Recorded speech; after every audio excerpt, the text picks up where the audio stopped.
opiniones, puntos de vista acerca de la realidad nacional.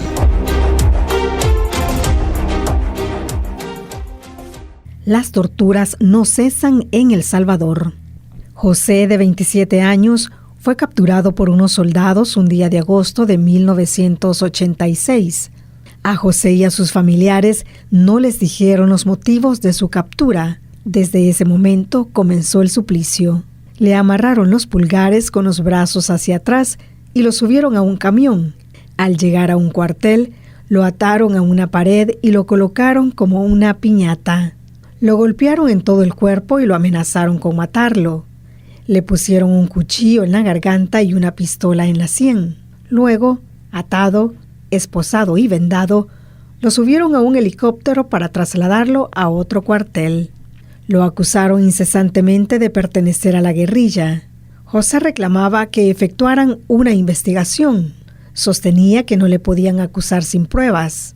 José les decía a sus torturadores que él se dedicaba a trabajar la tierra, que tenía testigos. En los cuarteles le respondían lo mismo. La única investigación consistía en matarlo.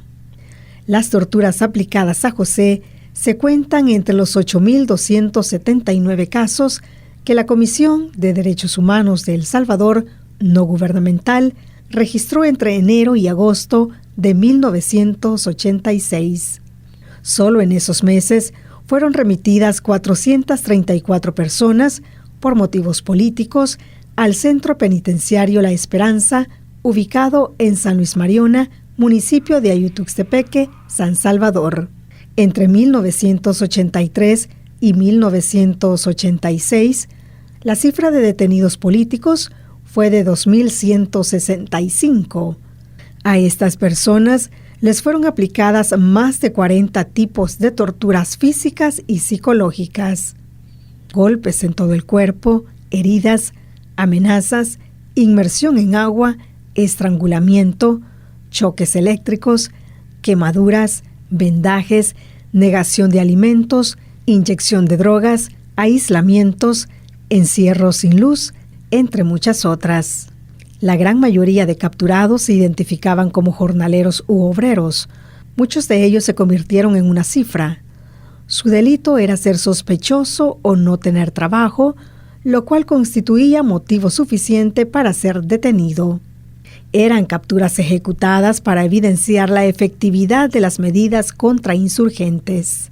No había investigaciones de fondo y los detenidos tenían que firmar las declaraciones previa tortura. Jueces, abogados y personal médico también eran parte del engranaje que facilitaban estas prácticas.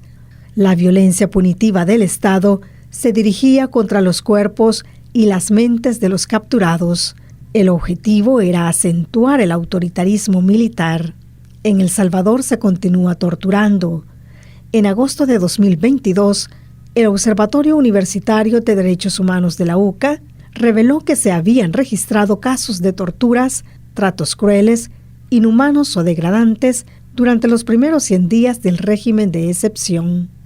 4 meses después, el Comité contra la Tortura de Naciones Unidas emitió unas observaciones en las que expresa su profunda preocupación por las graves consecuencias en materia de derechos humanos cometidas desde el principio del régimen.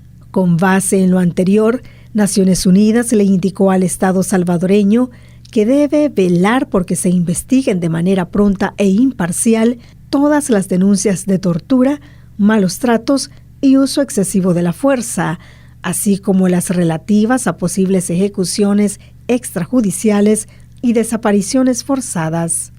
La ONU le recordó al Estado salvadoreño que debe promulgar una ley integral de justicia transicional en línea con las normas internacionales de derechos humanos, así como otras medidas que van encaminadas a la búsqueda de justicia y a la reparación integral de todas las víctimas. Las torturas socavan la salud mental de las personas que las sufren y de la sociedad entera. Ese impacto deviene en traumas psicosociales que se manifiestan también en las futuras generaciones. El gran deterioro en el que ya se encontraba la convivencia social en El Salvador se agrava con las reiteradas violaciones a la Constitución y a los tratados que se convierten en leyes que protegen los derechos humanos de todas las personas. Pedir que los estados protejan los derechos humanos y pronunciarse contra todas las formas de tortura no supone una defensa a los grupos criminales. Cuando los estados torturan, se convierten además en un ejemplo a seguir por estos grupos que luego operan con impunidad. Y es así como se continúa fomentando la cultura de la violencia. Los estados están obligados a crear espacios seguros y libres de todo tipo de violencia, lo cual no equivale a pasar por encima de las normas más básicas que protegen la igual dignidad de las personas. Confundir de manera intencionada lo anterior le hace daño a las sociedades que han transitado de un conflicto a otro, como ha ocurrido en El Salvador. El Estado salvadoreño ha violado de manera sistemática los derechos humanos desde las administraciones militares hasta las civiles.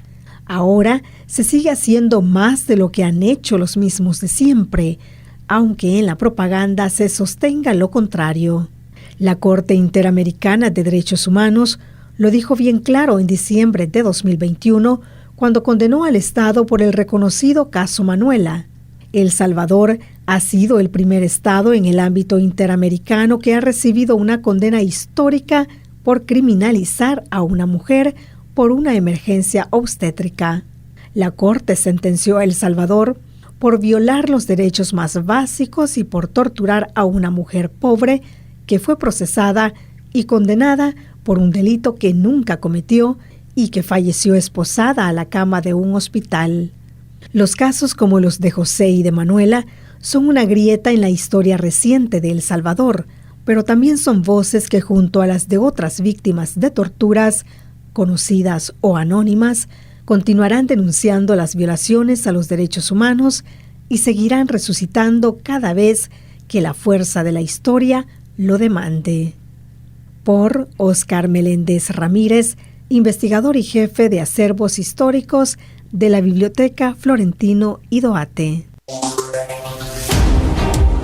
Hasta aquí la opinión de hoy.